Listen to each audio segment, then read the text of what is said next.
Alagang Ama program inilunsad para sa mga ama sa Dagupan City. Silipin sa report. Dahil sa patuloy na pagkayod para sa kapakanan ng kanyang pamilya, hindi na maharap ni Tatay Renato na magpakonsulta sa paggamutan. Kaya bilang pambawi sa patuloy na pagsisikap at pagsasakripisyo ng mga ama tulad niya, inilunsad ang programang Alagang Ama sa Dagupan City. Ang mga ama ang binigyang prioridad para sa iba't ibang serbisyo medikal. Pasalamatan ko, ma'am, kasi libre. Happy Father's Day. Hindi kinuha nilang blood cam ko eh. Clear. Sa medical at dental mission, sumailalim sila sa general medical consultation at hygiene education.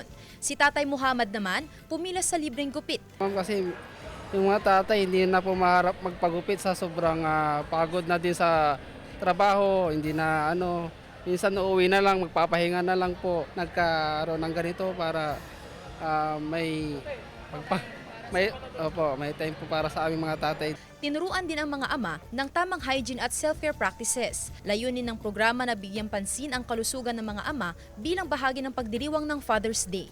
For mga tatay, kasi alam naman natin yung mga tatay, they played a very important role sa buhay natin. Kahit na hirap silang nagsasakripisyo, ayan pa rin sila, inuuna nila parati ang kapakanan ng kanilang anak.